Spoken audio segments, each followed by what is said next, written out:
Армысыз тыңдарман, арнама тіркеліп кетіңіз. Көктемнің шуақты күндерінің бірі еді. Маман қайда дейді ағам, папамның інісі, ентігіп, түрі ашулы сияқты. Қорқып кеттім. Аулада сарыкүл теріп ойнап жүргенмен үйге қарай жүгірдім. Алдымнан анашым шығып, Сағирашым, неге үйге қарай жүгіріп келе жатсың? Үйге қарай жүгірге болмайды деп едім ғой, дегенде анамды құшақтап, артындағы ағамызды қолыммен созып көрсеттім. Неге қорқасың? Ол сенің ағаң ғой, ботам, деп шашымнан сипап жатқанда жаңағы Айдар ағам да жетіп келді. Сондай қатал көзбен қарап, бар ана жаққа ойнап кел деп, басымен көшені меңзеп анама қарады. Сол кезде анам бір сұмдықтың болғанын сезгендей, менің көшеге ойнап келуімді өтінді. 6-7 жастамын ол кезде. Бәрін түсінемін. Көшеге шыққан адам құсап, үйді айналшықтап жүрмін. Екі көзім анам мен ағамда. Ағам бірдеңелерді мамама айтып жатыр. Мамам бетін басып жылап жерге отыра кетті. Жүгіріп барайын десем, ағамның бағанағы көзінен қорқып тұрмын. Бір кезде папамның басқа да бауырлары үйге келе бастады. Мен одан сайын қорқып кеттім. Бәрінің түрлері солыңқы, жылағандары көрініп тұр. Верандада отырып алып бірдеңелерді талқылап жатыр. Мамам жылап отырған орнынан тұрмады. Осы күннен бастап менің бақытты балалық шағым аяқталды. Осы күн өмір бойы жадымда сақталып, ағамның сол бір көзқарасы, анамның жылағаны, бәрі сәби жүректің түкпірінде сақталып қойды. Біз сондай бақытты отбасы едік. Мамам мен папам бір-бірін қатты жақсы көретін. Бірақ папам мамамды қатты қызғанатын. Көбінесе сол қызғаныштан үйде ұрыс-керіс болғаны болмаса, бәрі керемет еді. Өз баспанамыз болатын. Есіктің алдында жеміс ағаштары өсіп, жеріміз сондай үлкен еді. Ауламызда құрбыларыммен қоласпақ ойнап, тығылмашақ ойнап, қарнымыз ашса үйге кіріп, анамның пісіріп қойған бәлішінен жеп, қайта далаға жүгіретін едік. Бәрі сол ағамның келген күнінен басталды. Ол кезде мен кішкентаймын. Не болғанын түсіне алмай әлекпін. Ешкім ештеңе айтпайды. Сұрасам, сен әлі кішкентайсың, сәл өскенде айтамыз, жарай ма деп алдап қояды. Ал папам сол күннен бері үйге келмеді. Мамамнан сұрасам, алысқа жұмысқа кетті. Көп күннен соң келеді, дейді. Мен оған шынымен сенетінмін. Бір күні көшеде ойнап жүріп, бір баламен ұрсысып қалдым. Ол біздің жинап қойған ойыншықтарымызды шашып кете берді. Содан мен оның арқасынан бір ұрып едім, ол да менің басымнан бір ұрды. Өзім менен 1-2 жас үлкен болатын. Бір кезде папасы түремшік, мынаның папасы ұрлық істеп түрмеде жатыр. Оған жақындамаңдар. Ол түремшіктің қызы, деп саусағын созып мені көрсетті. Бәрі маған үрпие қарады. Түрменің не екенін білмесем де, жақсы нәрсе емес екенін ұқтым сол кезде. Жалт бұрылып үйге қарай жүгірдім. Есіктен кіргеннен, мама, менің папам түрмеде ма не? Деп жылап тұрмын. Үй сыпырып жатқан мамам сыпырғысын тастай салып, жерге сылқ етіп отыра кетті. Сонда да маған білдіртпей, жоға, қайдағын айтпа, кім айтты оны, дейді, орнынан қайда тұрып жатып. Көршінің баласы айтты, мені түремшіктің қызы деп айтты, дедім анама жақындап. Құдай сақтасын, олар айта береді. Енді ол баламен ойнама, жарай ма, дейді анам мені құшақтап. Қанша білдірткісі келмесе де, сол кездегі баланың айтқанын шындық екенін түсіндім. Бір күні үйімізге бөтен кісілер келіп, үйдің ішін қарап, бөлмелерге кіріп көріп жүр. Өткендегі папамның інісі оларға біздің үйді мақтап жатыр. Мамам далада жылап жүр.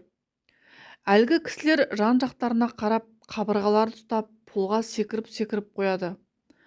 Еденіңіз ескілеу екен. Қай жылы соғылған өзі?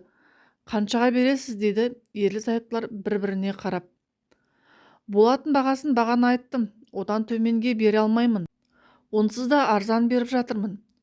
Тез арада ақша керек болған соң дегенде үйдің сатылып жатқанын ұқтым. Сатылып та кетті. Сол кісілер алды. Сол үйде менің балалық шағым қалды. Үйіміз өзіме қатты ұнайтын. есіктің алдындағы гүлдерім, тапшанның үстіндегі ойыншықтарым бәрі сол үйде қалды. Киім салатын сөреме дейін сол үйімізде қалды. Ол үйімізден көшіп бара жатқанда қимай қатты жыладым. Мамам да менен кейінгі бауырымды құшақтап жылап шығып бара жатты. Біз ата-әжеміздің үйіне қайтадан көшіп бардық. Папам сол бойы келмеді. Өз үйімізден тек киімдерімізді алып шықтық. Сол үйімізді әлі күнге дейін сағынамын. Анама кейін өскенде көп ақша тауып, өзіміздің үйімізді қайтадан сатып аламын дейтін едім. Анам байғұс құлыным-ау деп құшақтап жылайтын. Біз сол атамыздың үйіне қайта көшіп бардық. Атам байғұс әкемді түрмеден шығарамын деп шапқылап жүрді. Үйді де сол әкемді шығарамын деп сатқан екен. Үйіндегі біраз малдарын сатып, қалаға қарай шапқылауы көбейді. Шай үстіндегі әңгімелерінен бәрін түсініп жүрмін. Мені кішкентай қыз деп едемесе де бәрін түсінемін. Кішкентай қыз өзіміздің үйімізде қалып кеткен. Мен бұл үйге ересек адамдай есейіп кіргенмін. Атамыз бәріне басу айтып, мықты болайық, жылағаннан ештеңе өзгермейді. Әлі де ұлымды түрмеден алып шығамын. Алаң болмаңдар деп жылап отырған әжеммен анама ұрсып беретін. Мен анамның қасынан шықпай жүретін едім. Менен 2 жас сіңілім бар және 1,5 жасар інім бар. Соларға қарайлап анама көмектесіп үй жинасып жүретінмін. Атам мен әжем бізді қатты жақсы көретін, үнемі еркелетіп отырады. Алайда бұл үй бізге жақсы болғанымен анама жақсы болмады. Үйде Айдар ағамыз бен келіншегі бізді жақтырмай, анама күн бермейтін. Жеңгеміз ары өтсе де, бері өтсе де 1,5 жасар інімді шымшып кететін еді. Ол байқұс кім тигенін айта алмай жылай беретін. Мен оның шымшығанын көріп қойып, мамам айтсам, қой олай жасамайтын шығар деп сенбейтін еді. Сенсе де не істей алады? Біреудің үйінде жүрген соң өз құқығыңды айтып қорғана да алмайды екесің. Осы үйде анам үшін нағыз тозақ өмір басталды. Мен соның бәріне куә болып өстім. Ауылға көшіп барған соң анам сол ауылдың мектебіне еден жуушы болып жұмысқа тұрды. Себебі әкеміз қасымызда болмаған соң анам бар жауапкершілікті өз мойнына алды. Бір жағынан әкеме барып келгенге ақша керек болып көп еңбек етті. Мен де сабағым біткенде анама көмектесетін едім. Орындықтарды парталардың үстіне көтеріп беріп, сыпырып шығатынмын. Анам болса менің артымнан жуып жүретін. Ол кезде ұялып намыстану дегенді білмеппін ғой. Тек анамның жанын түсініп, анам жыламасыншы, қуанып жүрсінші деп барымды салатын едім. Менің көмектескеніме мамам қуанып, жаным менің, қамқоршым, жанашырым деп көзіне жас алатын. Мектептен үйге қайту біз үшін қиынның қиын еді. Барғымыз келмей қайтатынбыз. Себебі анама әкемнің қарындасы мен абысыны тыныштық бермейтін. Ол үйде адам көп болатын. Атам мен әжем, әкемнің інісі мен оның келіншегі, олардың бала-шағасы, қарындасы, бәрі сол қара шаңырақта тұратын. Оларға біз қосылдық. Одан сайын адам көбейіп, жеңгеміз жақтырмай, біз мектептен келсек ала көзімен қарап тұратын. Өзіңді жақтырмаған үйде тұру қандай қиын десеңші. Бір күні анамның суық судан қолы жарылып кеткен соң, қайын сіңлісінің қолға жағатын кремін жаққан ғой. Ол жынданып түнде бөлмемізге кіріп келіп, сен ба менің кремімді жаққан? Ит қаншық жайлеп неге жағасың? Кім рұқсат берді саған деп, інімді құшақтап жатқан анамды түйіп жатыр ғой. Біз сіңлім екеуміз арашалай алмаймыз, өйткені бізді әбден нұқып қорқытып қойған. Көрпемізді бүргенген күйі даусымызды шығармай жылап жатырмыз. Батылдығымыз баяғы сатқан үйде қалып кеткен еді. Бұл үйде мүлде басқа адам болып өзгеріп кеттік. Анам да тұйықталып, әркім бірі ұрса берген соң жалтақ болып, өз-өзін қорғамай үндемей жүре беретін. Үндемеген сайын әлгі қайын сіңлісі мен абысыны күн бермейтін. Атамыз да өте қатал кісі болатын. Ол үйде әжем ғана мейірімдеді. Біздің сөзімізді әжеміз ғана сөйлейтін. Мен әжемнің ең сүйікті немересі едім. Соны үйдегі кіші келіні сезіп, мені жек көретін. Неге менің балаларымды солай жақсы көрмейді? Мен балаларымды төркінімнен туып келіппін ба деп ағама ұрсып жатқанын талай естігенмін. Қысқасы бұл үйде әжемнен басқасының бәрі бізді жауындай көрді. Атамыз бізді жақсы көргенімен анама көп тиісетін.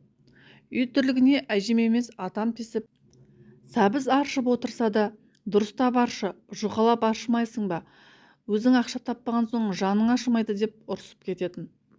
Ал әжеміз атамнан қорқады. Біздің сөзімізді сөйлесе таяқ жейтінін біліп үндемейтін. Осының бәрін көріп өстім ғой мен. Әжемнен басқасының бәрін иттің етінен жек көрдім. Әсіресе анамды тепкен әпкемді сондай қатты жек көріп кеттім. Сол анамды жатқан жерінен тепкен күннің ертесінде түнде зал тамға кіріп, шифонердегі әпкемнің қымбат дубленкасы мен сумкасын қайшымен қиып-қиып тастап, азанда сабаққа кетіп қалдым. Кек алған түрім ғой. Түсте анам екеуміз еден жуып жүрсек, анам Сағираш, әпкеңнің киімдерін сен қидың ба деп сұрағанда, бетіне қарауға ұялып, жоқ мен емес деп жауап бергенмін.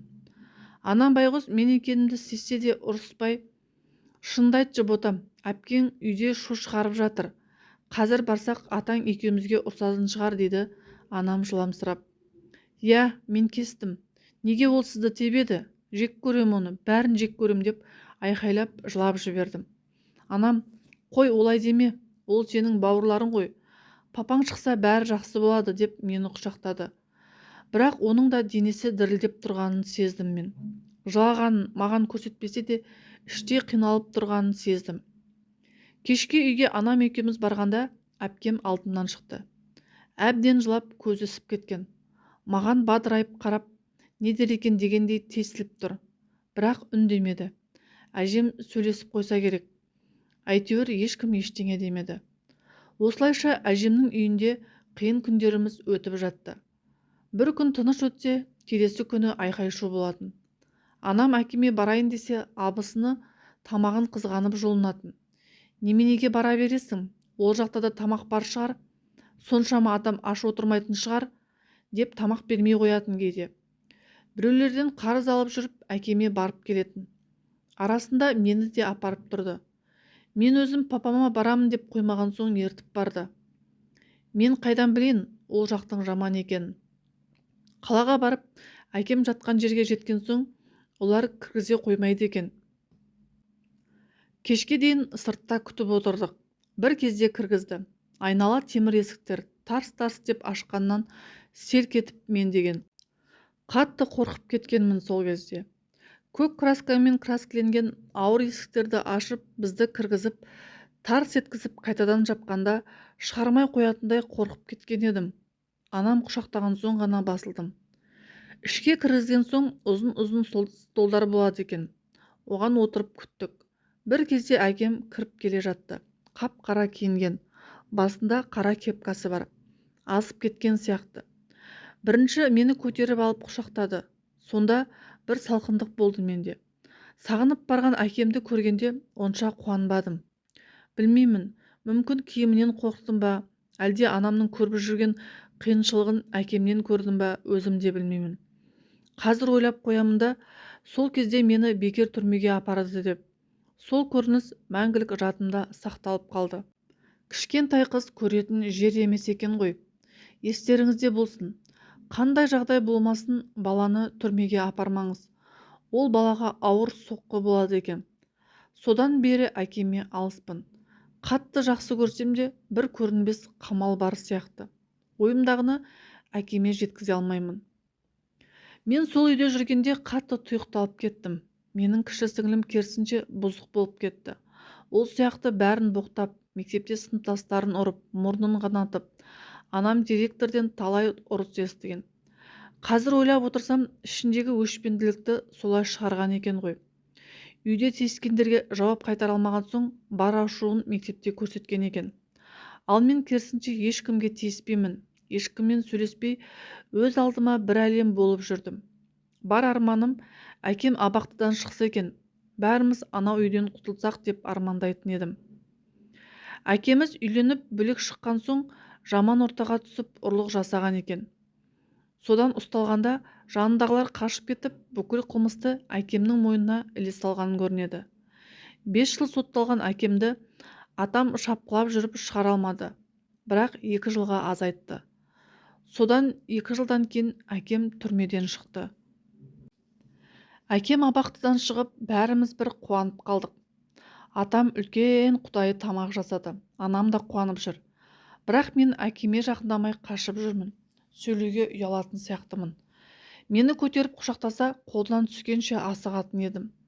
Сол баяғы түрмеге барғанымның әсері болса керек. Әйтеуір салқынмын әкеме. Әлі де солай. Өз ойымды жеткізе алмаймын. Бірдеңелер сұраса, я жоқ деумен ғана шектелемін. Бәріміз топырлап қара шаңырақта тұрдық. Баяғы ұрыс-керіс мұнымен тоқтамады. Әпкеміз анамды әкеме шақыстырып ұрғызатынды шығарды. Анам жұмысқа кете салысымен әкемнің қасына отырып алып, біздің көзімізше анамды жамандайтын. Қатының салақ, қолынан түк келмейді. Тамағы дәмсіз, тез қимылдауды білмейді, болжырап жүреді. Бірдеңе десең, сөз қайтарады деп тұрып өтірік айтқанда, өтірік айтпаңыз, ондай емес деп айқайлағым келетін. Бірақ қорқамын. Содан әкем абақтыдан шыққан соң түзеле қоймады. Ішіп келіп анамды соққыға жығатын. Арасында мені ажыратамын деп маған да қол-аяғы тиіп кететін. Әкем қатты қызғаншақ болды. Мен жоқта не істедің, кіммен жүрдің, сен пәленкеспен жүріпсің ғой, естім деп бас салып ұра беретін. Қызғануға себеп болмаса да өтірік қызғанып ұратын сол кезде. Мүмкін абақтыда жатқанда көрген азабын анама көрсеткісі келген шығар деп ойлаймын осы күндері. Өйткені себепсіз ұратын. Бірде тойға бардық. Сонда анамды бір кісі биге шақырып қоймады. Өзі ішіп алған екен. Анам шықпаймын десе де сүйрелеп. Өйткені менің анам өте сұлу болған. Келін болып түскенде көбісі Мақпал Жүнісоваға ұқсайды екен, томпақ әдемі екен деп таңғалған екен. Сол сұлулығы сор болып әкемнен көп таяқ жетін. Ол кездің адамдары ішімдікке құмар еді ғой. Ал ішіп алған адам қай бір сау әңгіме айтсын. Әкеме бір досы, әйелің сұлу, осындай сұлу әйелді қайдан тауып алдың деп айтқаны үшін де анам өліп таяқ жеген еді. Сол тойдан шыққан кезде де көлікке отыра салып анамды тоқпақтап жатыр ғой. Неге ол тек сені биге шақырады? Араларында не бар? Айт шыныңды деп тұрып ұрғанда мен анамның алдына жатып алдым. Көліктің тізгінінде отырған әкемнің інісі міз бақпай отыр ғой шіркін. Ажырату жоқ. Қойсаңдаршы дегеннен басқа еш әрекет жасамағанына ашуым келген. Ертесіне қолым ісіп кетіпті. Әкемнің соққысы тигенін етқызумен байқамаған сияқтымын. Ол кезде 3-ші сыныпқа барып қалғанмын. Сол күні сабаққа бармадым. Қатты қорқсам керек, қызуым көтеріліп қатты ауырдым. Анам қорқып кетті. Ол да жұмысқа бармай қасымда құрақ ұшып жүр. Ал әкем орнынан тұра салып түк болмағандай көшеге шығып кеткен болатын. Бір кезде далаға шыққым келді. Ол кезде әжетхана далада болатын еді ғой, алыста. Сол әжетханаға кетіп бара жатқанда жер айналып жатқан сияқты болды маған. Қорқып кеттім. Қолымды тірейтін ештеңе таппай, екі қолымды екі жаққа созып жатқанда ұшып бара жатқан сияқты сезімде болдым. Ары қарай есімді білмеймін. Оянсам ауруханада жатыр екенмін. Жанымда анам мен әжем жылап отыр. Қолыма екпе салып тастаған. Өмірімде ауруханаға жатып көрмегенмен қолымдағы уколды көріп қорқып кеттім. Әжем шашымнан сипалап, қорықпа құлыным, бәрі дұрыс, қазір үйге алып кетеміз. Мына дәрің біткенше шыдай тұр, жарай ма деп маңдайымнан сүйді. Әже, мені тастап кетпеңізші деймін егіліп. Жоқ, тастамаймыз, сыртта папаң күтіп тұр. Қазір бәріміз көлікпен үйге қайтамыз деп әкемді айтқанда мен тағы да қорқып қалтырап кеттім. Өзіміз қайтайықшы, папам кете берсінші, мен одан қорқамын деген сөзді әрең айттым. Жарайды деп әжем сыртқа шығып кетті. Анам екеуміз қалдық. Анашым қартайып кеткен ба, бұрынғы томпайған бет жүзінен ештеңе қалмаған, жүзі солыңқы. Екі беті салбырап, қабағы да кірпігін басып салбырап тұр. Көздері қып-қызыл болып ауыр күрсінеді.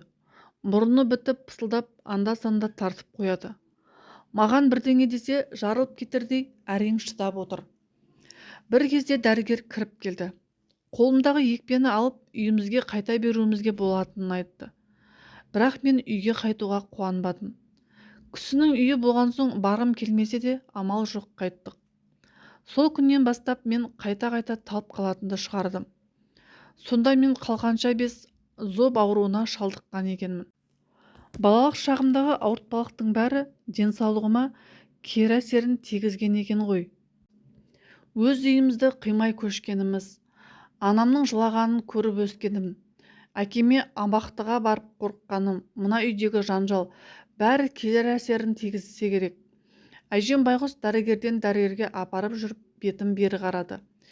Естуімше үлкендер ақылдаса келе бізді Алматыға жіберетін болды. Бірақ бірінші әкем мен анам кетті. Жұмыс тауып орналасқанша біз ауылда тұратын болдық. Біздің пікірімізді сұраған ешкім жоқ. Әке-шешем кететінін естіп қатты қиналдым. Анам бөлмемізге келгенде, Сағирашым, сен алаң болма, сәл шыдашы. Мен Алматыда көп ақша тауып келіп сендерді алып кетемін. Бәріміз бұрынғыдай бірге тұрамыз. Бізге ешкім тиіспейтін болады деп жұбатты. Мен көндім. Көнбеске амалым жоқ еді. Екі бауырыма қамқор болып қалуыма тура келді. Сөйтіп бізді тастап анам мен әкем Алматыға кетіп қалды. Інім мен сіңілім үшеуміз атаның үйінде қалдық. Атам мен әжем бізге тиіспейтін.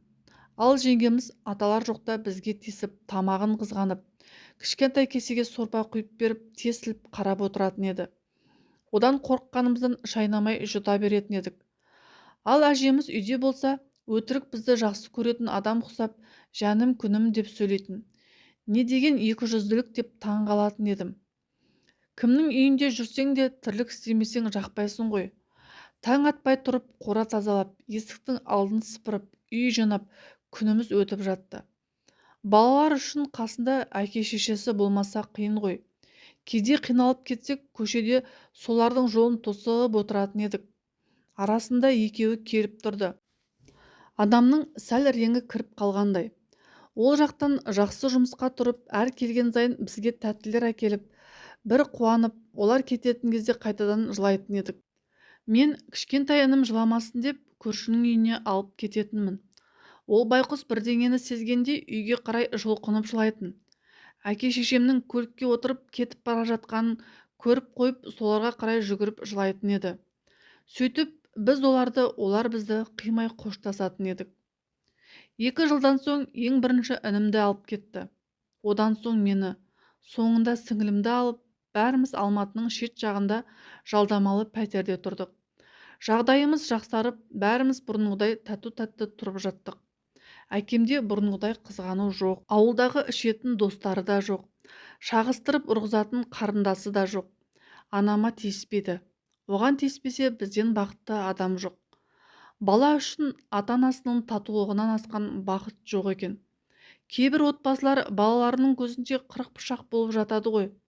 Солардың көзінше мен сені өлтіремін, екеуміз ажырасамыз, мен сені көргім келмейді, бала шағаңды алып үйден кет деген ауыр сөздерді естіп өскен бала қатты уайымшыл болады. Шынымен мамамды өлтіріп тастаса мен не істеймін деп іштей қайғырып жүреді. Ал сол уайымның бәрі баланың психикасына әсер етеді. Ешқашан баланың көзінше бір-біріңізге ауыр сөз айтпаңыздаршы. Сонымен алып қалаға келгенде мен 6 сыныпқа өткен едім. Қаланың шетіндегі ауылды жерде тұрып, сол ауылдың мектебіне бардық. 6 сыныпты Алматыда оқыдым. Бұл жақтың қыздары басқаша, ерте бойжеткен, бәрінің бір-бір жігіттері бар. Сонда олар мені жігіттерінен қызғанып, мен сұлу болған соң жігітімізді тартып алады деп қызғанады екен.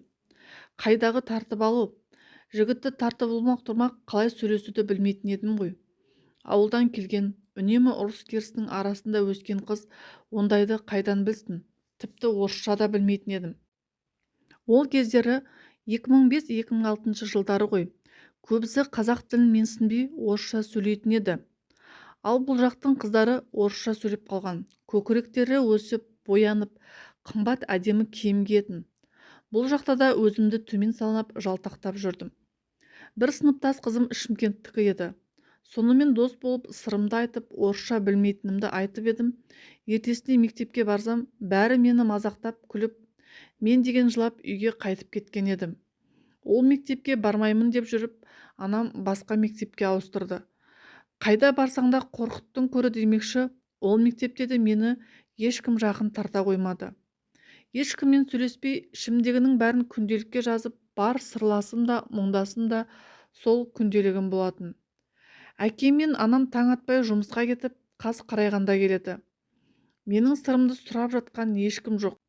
Өтпелі кезеңді де өзіммен өзім өткіздім. Жұрттың қыздары сияқты мінез шығарып, сөз қайтарып, үйінен қашып кетіп, менде ондай болған жоқ. Ішімдегі бар дертім мен қуанышымды күнделігіме жазып, жеңілдеп қалатын едім. Кейін уақыт өте келе мінезім ашылды. Адамдармен араласуым да қиынға соқпай, құрбыларым пайда болып, өмірге деген көзқарасым өзгере бастады. Алматыда тұрғанда ауылға барып тұратын едік. Әжемді сағынатынмын. Жазғы демалыс болса ауылға қарай жүгіретінбіз. Қыдырып барған соң қадірлі болады екенсің ғой. Кешке дейін үйге кірмей ойнайтын едік. Үйге кіргіміз келмейтін. Қазіргі балаларды далаға шығара алмайсың ғой. Бұрын ауылға барсақ, көшеде ойнап жүрген бала-шаға көп болатын. Қазір барсаң ешкімді көрмейсің. Көбісі үйінде сотка ойнап отырады. 8-ші сыныпты бітірген соң ауылға барсам, сыныптас қыздар да ұлдар да өзгеріп кеткен. Қыздар жігіттермен сөйлеседі. Ол кезде по телефону сөйлесетін еді ғой, агент деген шыққан. Ауылдағы сыныптас құрбымның үйінде отырғанбыз. Ол біреумен сөйлесіп отырғанда, кіммен сөйлесіп отырсың деп едім, білем ғой, таныстырайын ба деді. Ол кезде мен сәл бой жетіп, тұйықтығым басылып, өз-өзіме сенім пайда болып жүрген кезім. Өмірімде жігітпен сөйлесіп көрмегенмен жоқ деппін. Ой, не қылады, танысып көрсе, алып қашып кетпейді ғой деп тұтқаны маған бере салды. Арғы жақтан гүрілдеген жігіттің даусын естігенде бір түрлі болып кеттім. Сәлем, қалайсың дейді. Сәлем деп сасқалақтадым. Сенің атың Сағира, иә? Иә, қайдан білесіз дедім таң қалып. Құрбың сен туралы айтқан. Алматы қалай, күшті шығар, иә? Болады дедім сенімсіздеу. Сол жерде қалжыңдасып, құрбым екеуміз жыртыңдап сөйлесіп, тырқылдап мазақ қылып анау баланы, екі құрбының басы қосылса сол ғой. Жыртың-жыртың етіп ананы-мынаны айттық та қойдық. Ертесіне номерімді құрбымнан алған болу керек, кешке хабарласты. Әжемнің бөлмесіне кіріп алып сөйлестім. Ол Алматы туралы көп сұрады. Алматыға келу арманы екенін айтты. Кез келген адам Алматыны көруге асығады ғой. Біз де солай асыққанбыз. Алматыда бәрі керемет болып кететін сияқты көрінетін. Теледидардан көріп армандайтын едік. Бірақ Алматы біз ойлағандай емес екен ғой. Өте қатыгез қала. Ақшаң жоқ болса аш қалатын қала. Біз теледидардан көргендей емес екен. Қаланың шетінде тұрғандықтан әке-шешем байғұс таңғы 4-те тұрып 5-те шығып кететін. Әкем автобус жүргізушісі, анам соған кондуктор болып істеді. Сол таңғы 5-те кеткеннен түнде бірақ келетін. Олар жұмыстан келгенше мен үй жинап тамақ жасап қоятын едім. Ерте есейдім. Үйдің бар тірлігі менің мойнымда. Біреудің ескі шағын үйін жалдап тұратынбыз. Онысы бірақ бөлме. Жазда қапырық болғанда демала алмай кететін едік. Терезесі күнге қарап қалған, төбесі аласа, кішкентай бір бөлме еді. Сол бөлмеде тамақ жасап, сабақ оқып, сол жерде жататын едік. Яғни ас бөлмемізде, жатын бөлмеде, залда сол бір бөлме еді. Сабаққа барғанда киіміміз май сасып тұратын еді. Алматыға бара салып үй аламыз деп ойлағанбыз. Қайдағы? Тапқандары тамақ пен пәтердің ақшасынан артылмайтын. Сонымен әлгі жігіттің есімі Нұржігіт екен. Барлығы оны Нурик деп атайды екен. Біздің ауылдан 2 ауыл ары тұратын көрінеді. Ол кезде мен 8-ші сыныпты бітіріп, жазғы демалысқа қыдырып барған болатынмын. Сонымен ол жігітпен танысып, телефон арқылы сөйлесіп жүрдік. Бұрын жігітпен сөйлесіп көрмеген мен бауыр басып қалғандай болдым. Хабарласпай қалса іздеп, телефоныма қайта-қайта қарап, өзім түсінбейтін бір түрлі сезімде болдым. Нурик басынан өткендерін айтып, мен де өз басымнан өткенімді айтып, бір-бірімізден жасыратын сыр қалмады. Оның анасы жақында қайтыс болған екен. Анасы туралы айтқанда жылап қалатын. Оған қосылып мен де жылайтын едім. Сабақта отырғанда соны ойлап, анасы жоқ екені есіме түссе көзіме жас келіп қалатын. Өйткені анам жырақта жүргенде қандай қиын болатынын көрдім ғой. Ол менен 2 жас үлкен. Күндіз-түні телефонмен сөйлесіп жүрдік. Кейде азанға дейін сөйлесіп, сабаққа кешігіп қалатын едім. Сонымен қысқы демалыс басталды. Ауылға бардым. Сол кезде кездесеміз деп шештік. Ол біздің ауылға қыдырып келетін болды. Мен әжемнен құрбымның үйіне барып келемін деп сұранып кеттім. Барсам, Нурик сол үйде жүр екен. Таныстық. Түрі онша ұнамады. Шашы өсіп кеткен, тістері қасқырдың тісі сияқты ақсиып қалған. Күлсе бір түрлі көрінетін. Маған тура қарай алмай, көздерін тайдырып басқа жаққа қарайтын. Бірақ мені ішкі түйсігім маза бермеді. Жүрегім қаламай тұрса да көңіліне қарап сөйлесе бердім. Ауылда жүргенде құрбымның үйіне қайта-қайта барып, Нурик екеуміз ұзағынан әңгімелесіп, ойнап күліп жүрдік. Бір күні құрбымның үйінде ешкім болмады. Мамалары алысқа тойға кетіп, әпкесі қалаға кеткен болатын. Құрбым қорқамын деп мені атамнан сұрап алды. Тағы бір сыныптасымыз бар. Төртеуміз әңгімелесіп отырдық. Біз 3 қыз бір бөлмеге, Нурик бір бөлмеге жатты. Құрбыларым ұйықтап қалған соң, екеуміз 2 бөлмеде жатып телефонмен сөйлесіп жаттық. Бір кезде қасыма келіп жатшы деп өтінді. Мен болсам, қойшы қорқамын деймін. Қорықпа, мен саған тиіспеймін. Егер екеуміз үйленіп жатсақ, мен сені ауылыма қыздай апарғым келеді деген соң жанына барып жаттым. Екеуміз құшақтасып жатқаннан арыға бармадық. Біраз әңгімелесіп ұйқымыз келген соң, мен өз орныма барып жатып ұйықтап кеттім. Ол кезде 9-шы сыныпты бітірген болатынмын. Сол күннен бастап екеуміз қыз бен жігіт болып жүре бастадық. Мен Алматыда, ол Шымкентте. Демалыс сайын Шымкентке қарай жүгіремін. Құрбымның үйіне көп барғыштап кеттім. Ол 9-дан соң колледжге түсіп, қалада қыздармен бірге тұратын. Сол квартирасына барып, мына жақтан жігітім келіп, екеуміз саябақта қыдырып жүретін едік. Арасында менің туған күнім болып, ол маған ұялы телефон әпергеніне мәз болып жүре бердім. Алматыға келсем де екеуміз үнемі телефонмен сөйлесіп, бірге ұйықтап, бірге тұрып жүрдік. Яғни ұйықтағанша телефонды өшірмей, таңертең ояна салып бір-бірімізге хабарласып, ұзақ сөйлесетін едік. Уақыт өте келе ол мінез шығара бастады. Телефон көтермей қалсам маған ұрсып, дікеңдеп, болмайтын нәрседен қызғанып, арасында боқтап та жіберетін еді. Оның қызғанғанына мен мәз болып, мені шын сүйеді екен ғой деп ойлайтын едім. Кейін қызғанғанның көкесін көрсетті. Алыста болса да еш жаққа жібермей, мен ақымақ қыздармен кафеге баратын болсам, содан сұранып, ол кісі болып жібермей, сол бармайсың десе бармай қоя салатын едім. Мен ақымақ сол мінезін көрсеткеннен ара қатынасымызды үзуіміз керек еді. Көзім соқыр болып, құлағым саңырау адамдай ештеңені көрмей, ешкімді естімей қалдым. Әйтпесе екеуміздің жүретінімізді естігендер, ойбай, ол баланың мінезі жаман, әкесі алқаш, анасының түбіне жеткен сол әкесі ғой деп айтқандарға да құлақ аспаған едім. Біреу бірдеңе десе, біздің махаббатымызды көре алмай жатыр деп ойладым. Екеумізді ажырату үшін өтірік айтып жатыр деп ойладым. Әттең, сол кезде жақындарымның жан айқайын тыңдасам ше. Мен 10-шы сынып бітірген соң ұбт-ға оңай түсу үшін ауылға оқитын болдым. Ол кезде ауылда оқитындарға квота жеңілдік болатын. Бір жағы ауылға оқитыныма қуанып жүрмін. Жігітімнің қасында жүретініне мәзбін. Ол да қуанып жүр. Алайда мен ауылға келген соң, ол Алматыға кетуіне тура келді. Өйткені тұрақты жұмысы болмаған соң, нағаш әпкем, мамамның сіңлісі, оған жақсы жұмыс тауып жанына шақырып алды. Ол кісі үлкен базарда ет сататын. Соған жүк тасушы болып жақсы төлеймін деген соң келіскен екен. Сонымен ол Алматыда, мен ауылда жүрсек те телефонмен сөйлесіп жүрдік. Ауылдағылардың бәрі біліп алған екен. Мамам да, әпкелерім бәрі естіп қойыпты. Папамнан басқасының бәрі біледі. Нағаш әпшем де екеуі бір-біріне жақын жүрмесін деп әдейі Нурикті шақырып алған екен. Оны танитындардың бәрі екеумізге қарсы болды. Олар қарсы болған сайын біз бір-бірімізге жақындай түстік. Нурикті жамандағандардың бәрін өзіме жау көрдім. Бір ұрысып, бір татуласып өміріміз өтіп жатты. 11-ші сыныпты бітіруге жақын қалып, ұбт-ға дайындала бастадым. Арманым мұғалім болу. Сабаққа дайындаламын деп телефонды өшіріп тастасам 1000 рет хабарласады екен бұл. Қосқан кезде жынданып боқтайды. Сабаққа дайындалуым керек, ойым бөлінбесін деп өшірдім десем түсінбейді.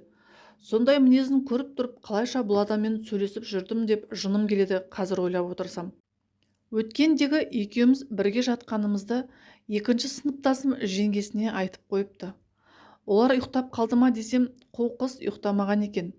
Жеңгесі басқа абысындарын айтқан. Айналып келіп менің мамама жетеді ол сөз. Мамам алдын онша мән бермей жүрген. Енді мына сөзді естігеннен кейін шынымен уайымдап өзімнен сұрайды. Мен шындықты айттым. Арамызда ештеңе болған жоқ, тек құшақтасып жаттық дедім. Анам маған сеніп, әлгі сөз таратқан әйелге барып, ұбт тапсырайын деп отырған баланы сөз қылуыңды тоқтат. Шындықты білмей тұрып, қалайша әңгіме қыласыңдар деп түсіндіріп айтыпты. Анам байғұс маған барынша қолдау білдіріп, қасымнан шықпай көмектесіп жүрсе де мен грантқа түсе алмадым. Тестілеуге кірген бойда өкпем қысылып, басым айналып, қатты қорқып талып қалдым. Дайындалғанымның бәрі зая кетті. Есімді жиған соң қайта тапсырсам да миыма ештеңе қонбай, тез-тез шығуға асығып, берілген тапсырманы өтірік-өтірік белгілей бердім. Анашым грантқа түспей қалғанымды бетіме баспай, жылап жүрген мені жұбатып, шапқылап жүріп, ақылы оқуға түсірді. Өзім армандаған мұғалімдік мамандығына түсіп, қуанышымда шек болмады. Жігітті бір жаққа сырып қойып, оқуыма көңіл бөлемін деп шештім. Алматыға оқуға түскен соң, ол да Алматыда, мен де Алматыда. Телефонды көтермесем универге жетіп келетін. Мен шыққан соң аялдамаға келгенше менімен ерегісіп, неге менімен сөйлеспейсің, басқа біреуің бар ма деп тікеңдейтін. Айтсаң сөзге түсінбейді. Болды, бітті дедім бір күні ашуым келіп. Енді мені мазалама. Сенім жоқ жерде махаббат болуы мүмкін емес. Егер сен маған сенбесең, демек мені сүймейсің. Бұдан былай менен аулақ жүр деп тоқ етерін айттым. Біліп едім, сенің басқа жігіт тауып алғаныңды біліп едім. Оқуға түскелі өзгеріп кеттің. Менімен сөйлескің келмейді. Неге? Неге сөйлескің келмейді дейді жұлынып. Мен саған тағы да айтамын, оқуым керекпін.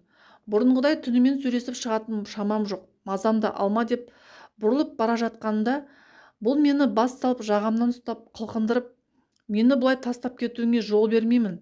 Қазір әкеңе барып екеуміздің болғанымызды айтамын. Қызыңыз қыз емес деп айтамын. Сенбесеңіз жеңгемнен сұраңыз деп айтамын деп қорқытуға көшті. Қанша қорықсам да білдіртпей, білгеніңді істе, саған кім сенеді деп итеріп жіберіп кетіп қалдым. Міне, осы кезден бастап мен арамызды үзуім керек еді. Бірақ мен үзбедім. Кешірім сұрап жылап, анасының жоқтығы жанына батып жүргенін айтып, мені кездестіргелі өмірге деген көзқарасы өзгергенін айтып жылаған соң қайта кешірдім. Бір күні группаласым туған күнін жасайтын болып мені де шақырды. Нұриктен сұрансам әдеттегідей бармайсың дейді. Сонда да тыңдамай бардым. Отырыс сол біз тұратын ауылда болды. Жақын жер болған соң анам қорықпай жіберді. Ол кезде әкем бір жұмыстармен ауылға кеткен болатын. Түнгі 11-лерде отырыстан шықсам далада жігітім күтіп тұр екен. Бұл жолы тиіспеді. Жынданып менен есепте сұрамады. Таң қалдым. Кеттік, қаланы қыдырып келейікші дейді қолымнан ұстап. Жындысың ба, анама не деп айтамын, түн болып кетті ғой деймін. Бірақ өзімнің барғым келіп тұр. Түнде Алматыны қыдырып көрмеппін. Мамаңа хабарласып, құрбымның үйінде отыра тұрамын десеңші дегенде, мен анама хабарласып алғаш рет өтірік айттым. Құрбым жалғыз өзі қорқамын деп жатыр. Мамалары келгенше қасында отыра тұрайыншы. Папасы келген соң мені үйге апарып тастайды деп анамды алдағанымда, анам байғұс шынымен сенді маған. Келісті. Мен қуанып кеттім. Екеуміз таксиге отырып қалаға тартып кеттік. Қыдырдық. Оның жинап жүрген ақшасы бар екен. Түнгі Алматыны көрдік. Өте әдемі болады екен. Қуанышымда шек жоқ. Жігітіммен қол ұстасып бақыттан басым айналып жүрмін. Бір кезде мені үйіне шақырды. Бұл жүк тасушы балалармен бірге тұратын. Олар ауылына кетіп қалған соң бір өзі қалған екен. Көнбесіме қоймай үйіне алып келді. Бір сағат отырамыз да шығамыз деді. Екеуміз құшақтасып отырып әңгімелесейікші деді. Мен ақымақ көндім. Бір жағы жігітіме сендім. Екеуміз үйленетін болсақ, сені босағама қыздай апарамын деп айтқаны есіме түсіп сендім. Бірақ үйіне барған соң басым айналып, сезімге беріліп, пәктігімнен айырылдым. 2011 жылдары бірінші курсты оқып жүргенде оңбай шоқ басып қыздығымнан айырылдым. Сол түні Нуриктің қасында қонып қалып, анама құрбымның қасында жатырмын деп тағы алдадым. Өкініп жылағаныммен пайда жоқ. Ешкімге айтпай, ешкімге білдіртпей, өз қайғымды өзім жұтып, іштей күйзеліп жүрдім. Қыздығымды алған соң ол мені тіптен игеленіп алды. Әр қадамымды бақылап, сабақтан шыққанда хабарласып, автобусқа мінсем де түссем де есеп беріп отырдым. Етеккірім кешігіп 2 ай келмей жүрді. 3-ші айда құрбыма айтып едім, ол ұрсып жүріп тест әкеліп берді. Тексерсек 2 сызық шығып тұр. Қорқып кеттім. Біттім мен дедім. Папам мені өлтіреді. Мамамды да өлтіретін шығар деп жылаймын. Өйткені әкем бір көтерілсе жаман болатын. Ал анам өте момын жан. Мені түнде келмей қалғанда да жаман ештеңе ойламаған ғой. Алғашқы түннен кейін де пәтеріне 2 рет барып қонып қалғаным бар. Сонда анамның баяғы ет сататын сіңлісі келіп қалып мені сұраған. Құрбысының үйіне кетті деген анама ұрсыпты. Тез арада маған хабарласқан. Мен көтермегем. Құрбыма хабарласса, мені ұйықтап қалды деген. Тез оятып тұтқаны бер дегенде не дерін білмей тұтқаны өшіре салған. Есіңізде болсын. Ешқашан бойжеткен қызды бөтен үйге қондырмаңыз. Тіпті туысыңыздың үйі болса да. Өйткені жастықтың буы ақылды жеңіп кетуі мүмкін. Содан ертесіне үйге келген соң әпкем мен анам әбден ұрысты. Бірақ мен мойындамадым. Анам мені жамандыққа қимады. Әпкеме менің қызым мені алдамайды, мен қызыма сенемін дегенде жерге кіретін тесік таппадым. Аяғым ауыр екенін білгенде тіптен жынданып кете жаздадым.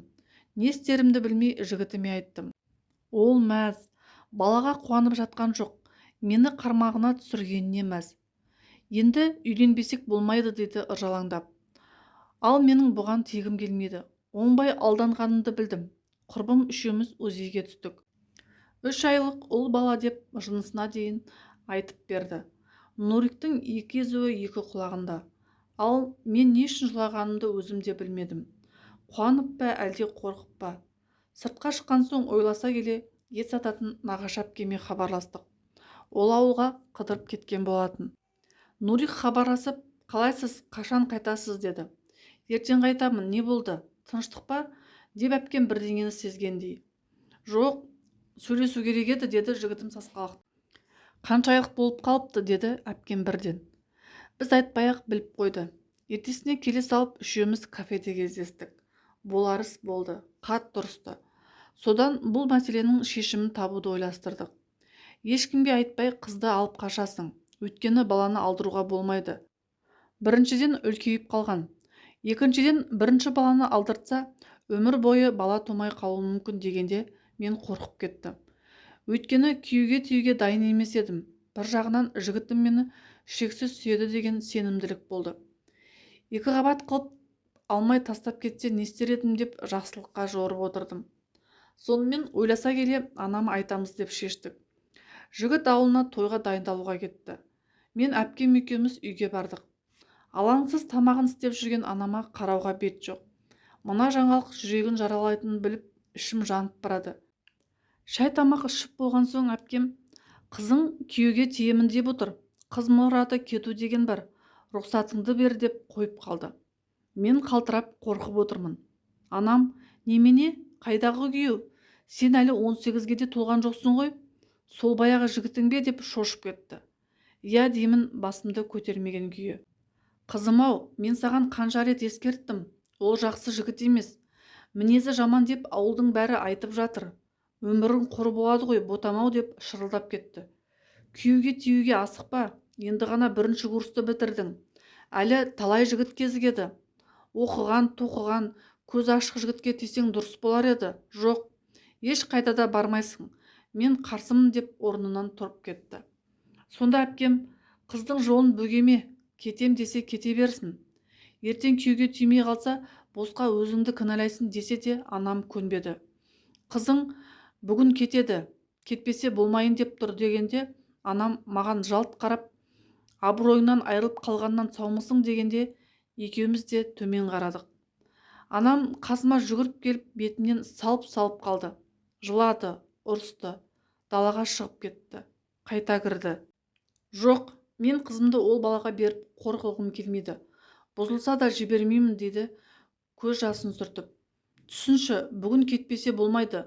Бала беташарға дайындалып жатыр дегенде анам сонша асығатындай 2 қабат емес шығар деп маған қарады. Мен тағы төмен қарадым.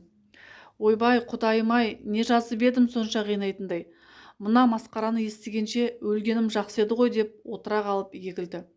Оған қосылып мен де өзімді тоқтата алар емеспін. Тап қазір өле салсам ғой деп іштей өртеніп барамын. Бір қателігім үшін қаншама адам зардап шеккелі тұр. Ал мен ештеңе істей алмаймын. Анам байғұс аяқ-қолы тырысып, біз қолдарын уқалап, жедел жәрдем шақырып, тыныштандыратын екпе салып кетті. Кеш батып барады. Әкем жұмыстан келгенше жоқ болуым керек. Ішім білініп қалған. Сол маңайда әкемнің үлкен әпкесі тұратын. Соған айтып, әкеме сол естіртетін болды. Осы шешіміміз де үлкен қателік болды. Өйткені ол кісі сабыр сақтап қолдау білдірудің орнына табалап айқайлап кетті. Анама ұрсып, ауырып тұрған жүрегімізді одан сайын ауырта берді.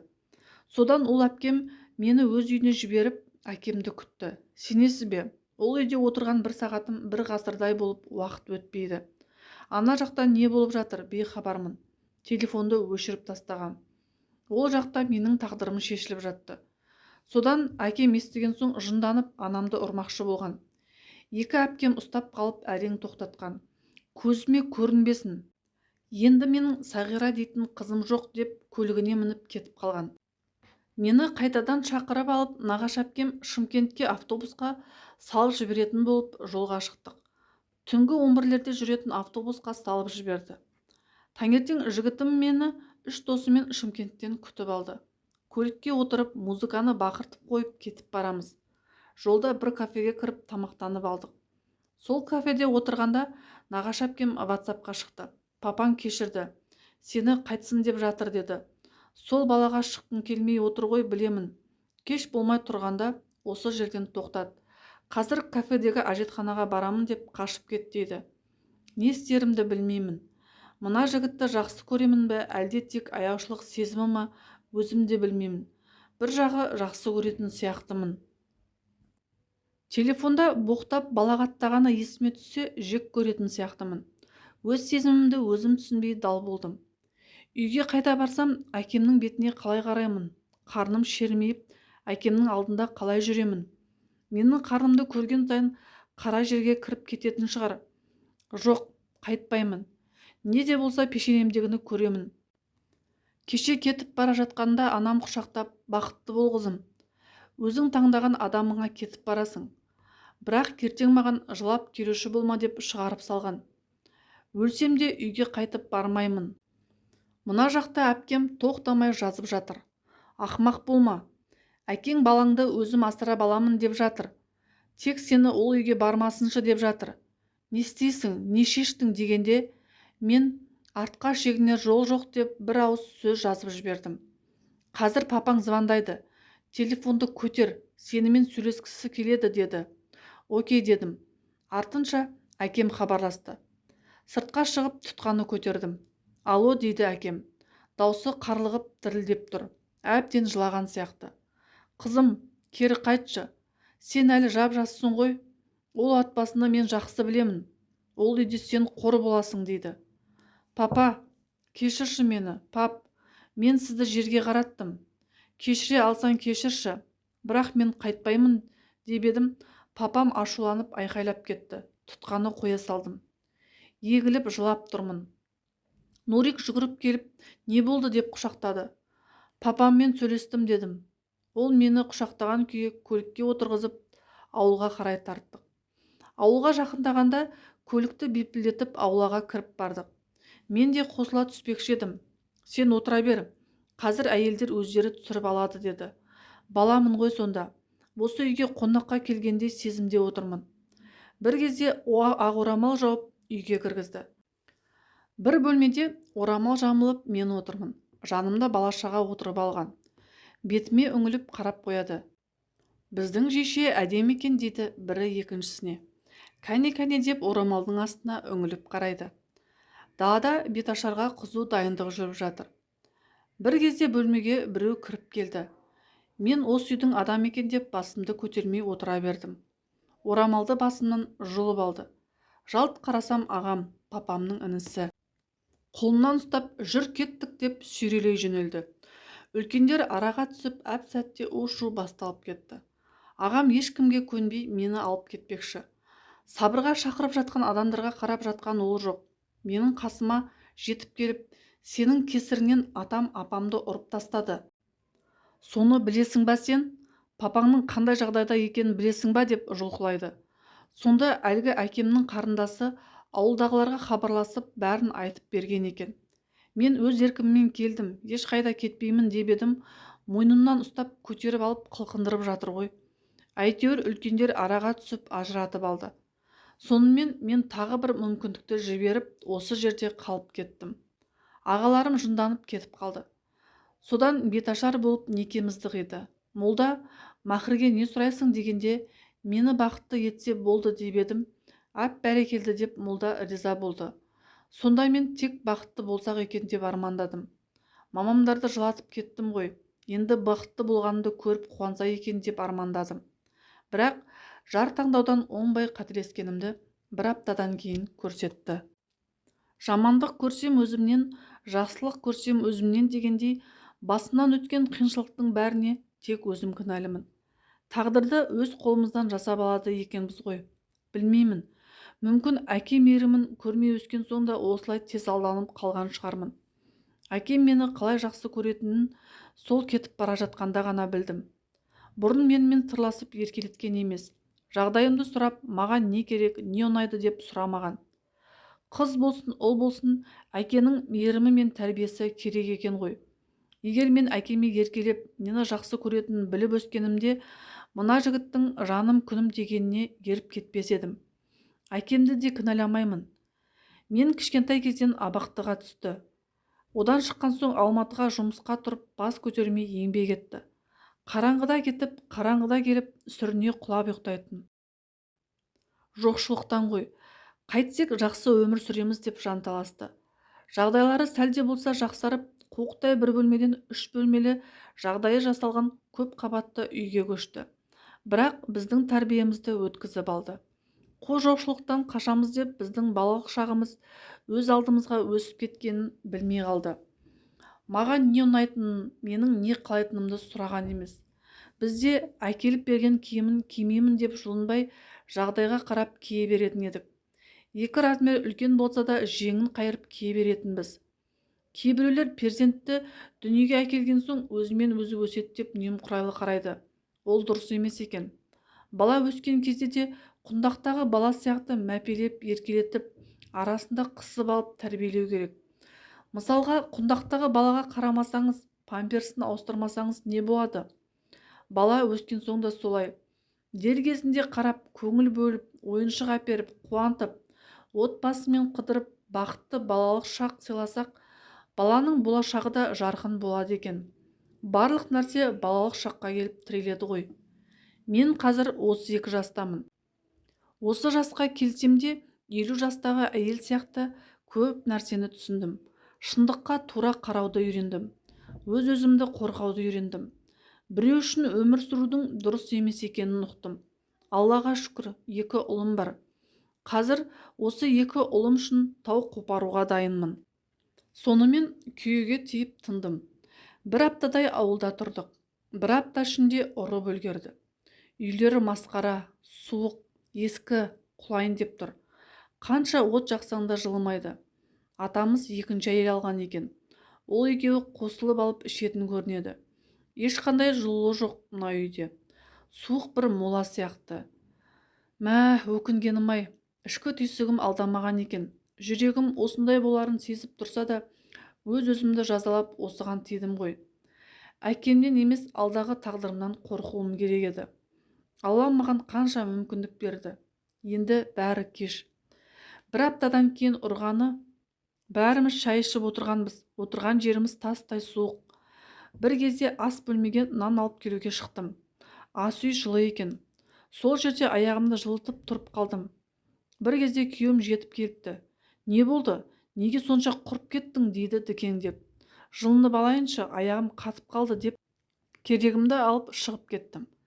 Түнде бөлмемізге келгенде ал миымды жесін. Мен теріс қарап жылап жатырмын. Ол болса мені өзіне қаратып алып, бетімнен жұдырықпен ұрып жатыр ғой. Мен мақау болып қалғанмын. Сөз де қайтармай, өз-өзімді қорғамай көзім ағып жатырмын. Сөйле дейді ұрып жатып. Кімді ойлап жатырсың? Маған тигеніңе өкініп жатсың ба? Мен саған көрсетемін. Мені көз жасыңмен қорқытамын деп ойлама деп ұрып жатыр. Ана жақтағылар естісін дегендей дауыстап сөйлейді тағы. Орнымнан тұрып далаға шығып бетімді жуып жатсам, артымнан қалмай келіп сұңқылдап тұр.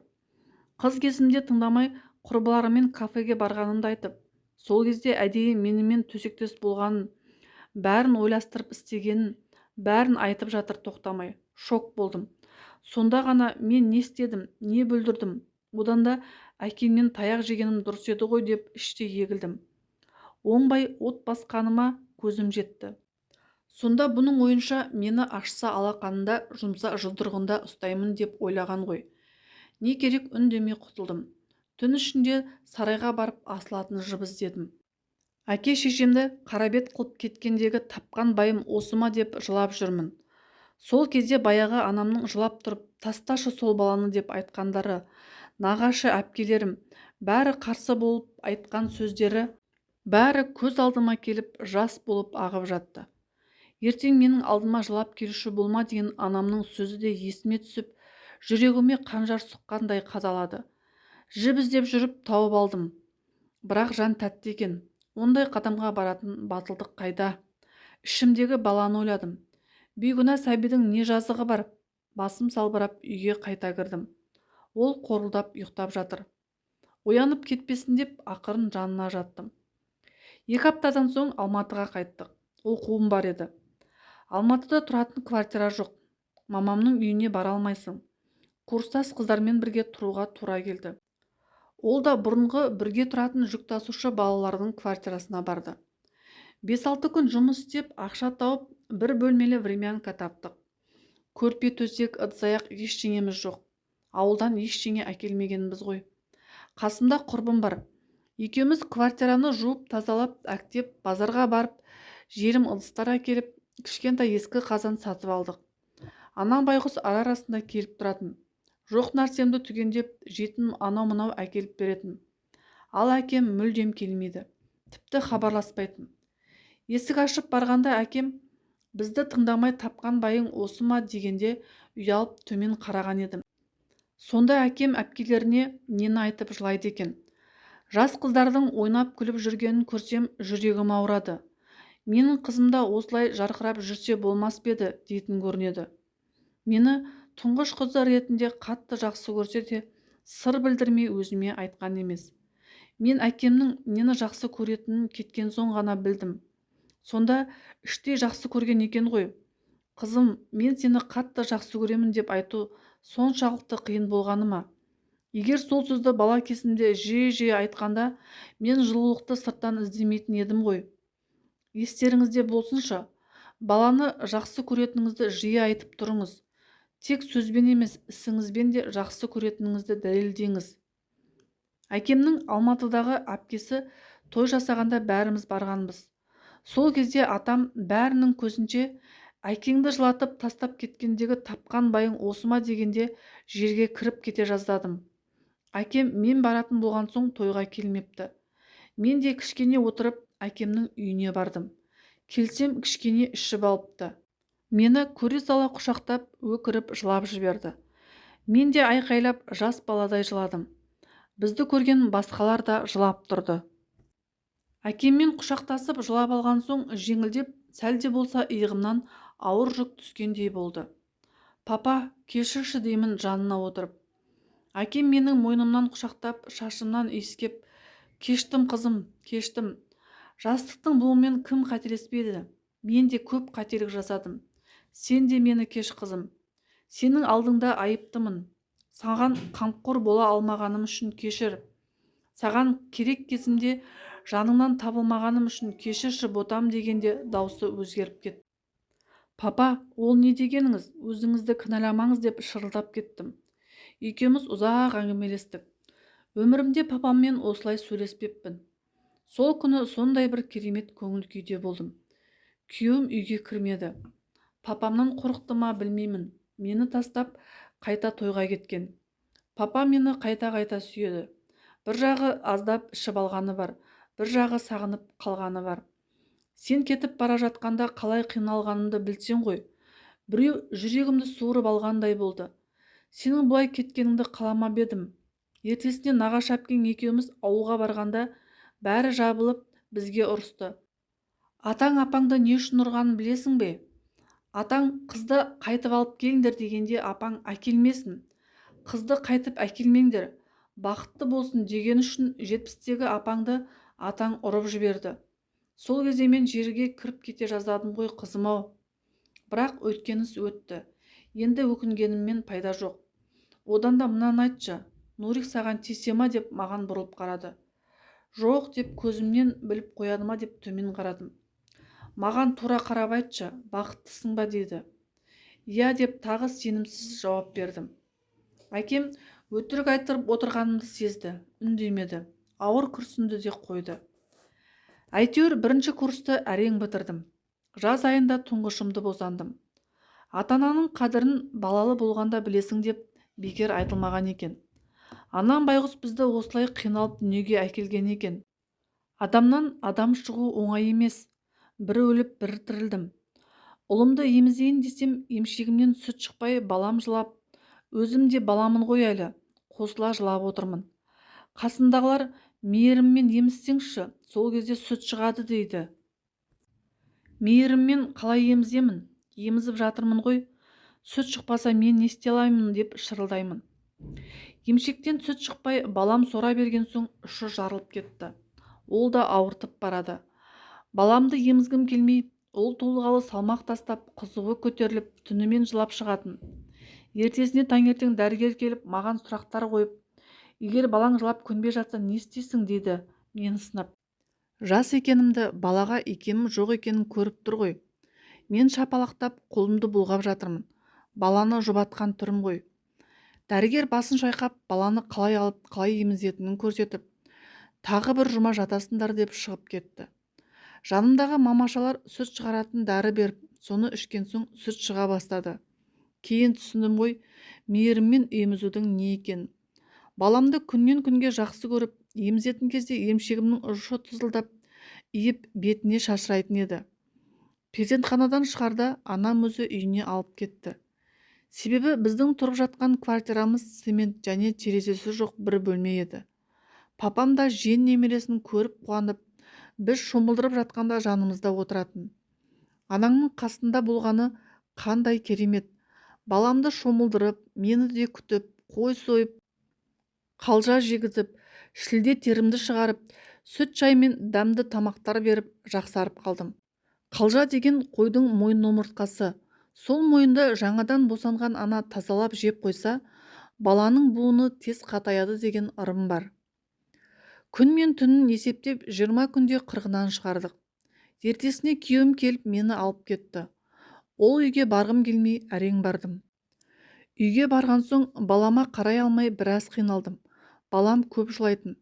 Әсіресе қас қарая бастағанда басын шалқақтатып көнбей жылайтын. Оған қосылып мен де жылап. Кейін көрші келіншек келіп баланы тексерту керек деген соң дәрігерге апарсам бас сүйегі қысылатын ауру екен, черепной давление. Аяғым ауыр кезде көп жылап, көп қиналғаннан балаға әсер еткен көрінеді. Анама айтып, ол мені алып кетуге келгенде күйеуім жібермей, неге бізге тыныштық бермейсіз? Ненің отбасында не жұмыстарыңыз бар деп есіктің алдында тұрып алған ғой. Анам түсіндіріп жатса түсінбейді. Баланы емдетейік. Кішкентай кезінен емдетсе тез жазылып кетеді. Кішкене мойны қатқанша біздің қасымызда болсын деп әрең дегенде алып кетті. Ақылы дәрігерге апарып, басын түсіріп, тиісті дәрі-дәрмек екпелерін сатып алып, анамның үйінен қайттық. Шүкір, әке-шешемнің арқасында ұлымды уақытылы емдетіп, жақсы болып қалды. Оқудан 1 жылдық демалыс алып, баламен үйде отырдым. Сол кезде байқадым, күйеуім ақшаға қатты екенін. Жүк тасып тауып келген ақшасын маған көрсетпей тығып кетеді. Үйде отырғанмен анау-мынау жегім келіп, бала емізген соң қарның ашып шөлдей береді екенсің ғой. Бір күні қатты шөлдеп кеткен соң ақшасын тауып алып дүкенге барып су алып ішкенмін. Жаз айы болатын. Қуықтай бір бөлмеде қапырық өліп кете жаздайсың. Кешке жұмыстан келгенде ақшасынан 500 теңге алынғанын көріп жынданып айқайлап, неге менің рұқсатымсыз ақшаға тиісесің? Саған кім рұқсат берді деп сонша айқайлайды ғой. Шөлдеп кеткен соң алдым десем, үйде отырып алып, менің тапқан ақшамды құртып деп жағымнан салып қалды. Ұйықтап жатқан балам шошып оянып, шырылдап жылап жатыр. Балама қарай бара жатсам, тоқта, қайда барасың? Мен әлі сөйлеп біткен жоқпын дейді өзінше батырсынып. Бала жылап жатыр, естімей тұрмысың десем, жылай берсін, бала болған соң жылайды. Тұр мына жерде, бері кел дедім саған, деп даусын жуандатып айқайлайды. Не деген мейірімсіз адамсың деп іштей ашуым келетін. Осындай күндеріміз өте көп болатын. Қайсы бірін айта берейін. Қаншама рет таяқ жедім. Түн ортасында мені оятып алып тұрғызып қоятын күндері де болды. Ол ұйықтап қалғанда жайлап жатсам, оянып кетіп, «Еу, тұр, мен саған жат деген жоқпын, тұр деймін еу» деп жұлқылап оятып алатын. Осының біреуін де әке-шешеме айтпадым. Бір күні қатты шектен шыққанда, баламның ғана киімдерін алып, анамның үйіне кетіп қалдым. Телефонымды өшіріп тастадым. Бір жұма жүрдім сол жерде. Рахат. Анамның қасынан кеткім келмейді. Күйеуім іздеп келуге беті жоқ, әкемнен қорқады. Бірақ мен оның жасаған қатыгездігін ешкімге айтпадым. Анама да. Қыдырып келген адам құсап, күйеуім ауылға кеткен, мені осында бола тұр деп айтты деймін анама. Бірақ ана жүректі алдау мүмкін бе? Анам сезді. Ол кезде балам 6 айлық болатын. Бір жұма өткен соң анам жайлап сұрады. Қызым, не болды? Шындықты айтшы, Нурик не істеді саған? Сен жайдан-жай жүрген жоқсың. Мұңайып жүргеніңді көзіңнен көріп жүрмін. Менен ештеңе жасырмай айтшы қызым дегенде шыдамай жылап жібердім. Анамды құшақтап ұзақ жыладым. Мама, мен оны көргім келмейді деймін егіліп. Түрін көрсем жиркенемін, өз-өзімді қинап жүрмін.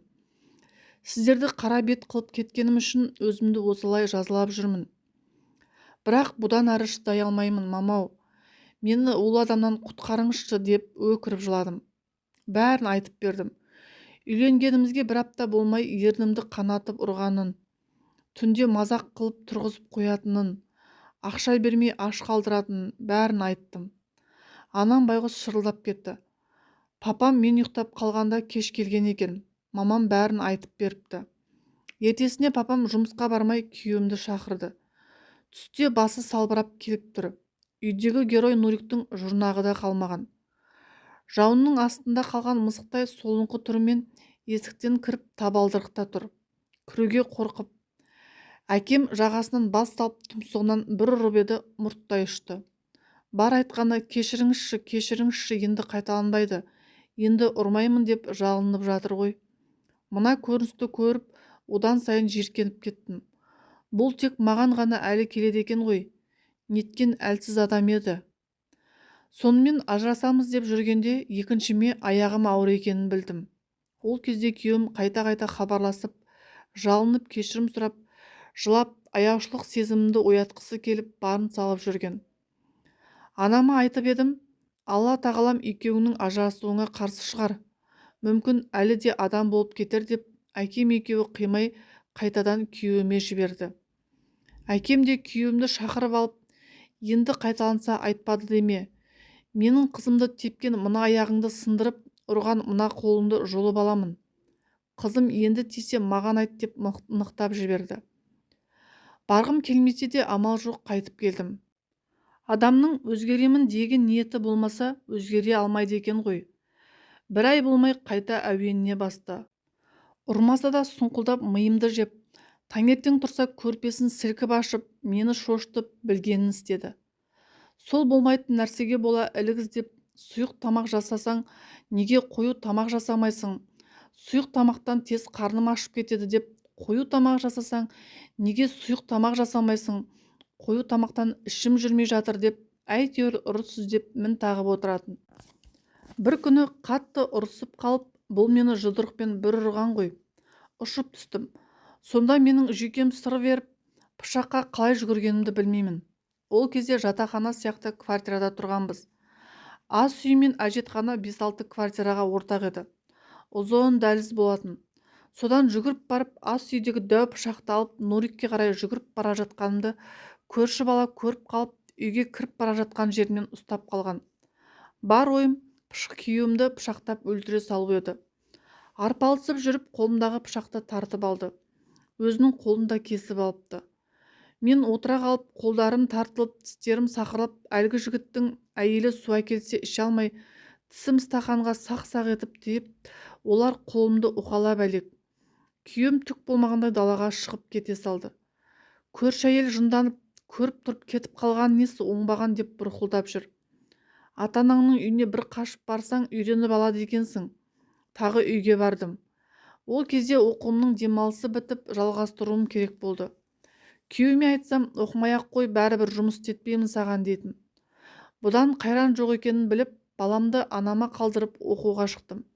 Екіншіме аяғым ауыр болса да, оқып жүріп, арасында жұмыс істеп, 1-2 сағат дәріхананы жуып, кешке тағы бір шаштаразды жуып кетіп, 2000 теңге тауып, балама йогурт, памперс пен тәттілер алып қайтатын едім. Сонымен барып келіп жүріп, екінші баламды аман-есен босанып алдым. Ол кезде бір базарда істейтін тәтенің үйіндегі времянкаға көшіп барғанбыз.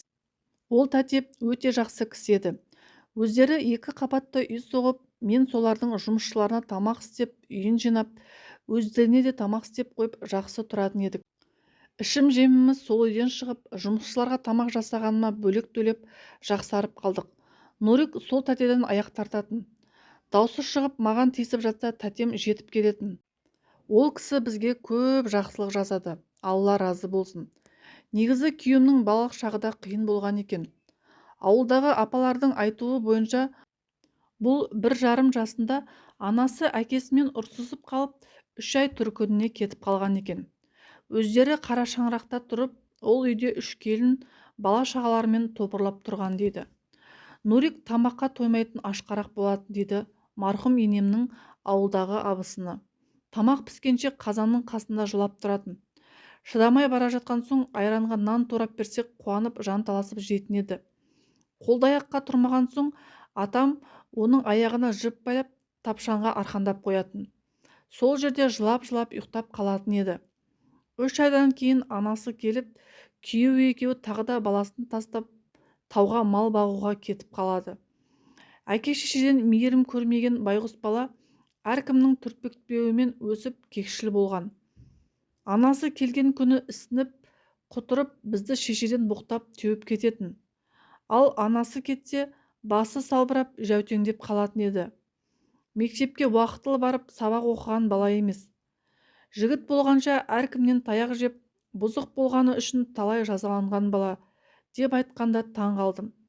Сол кезде балалық шағындағы алған соққыларының кесірінен осындай қатыгез болған екен ғой деп ойладым. Сонымен екінші балам жасына толмай ажырасып тындық. Менің нақты шешімім осы еді.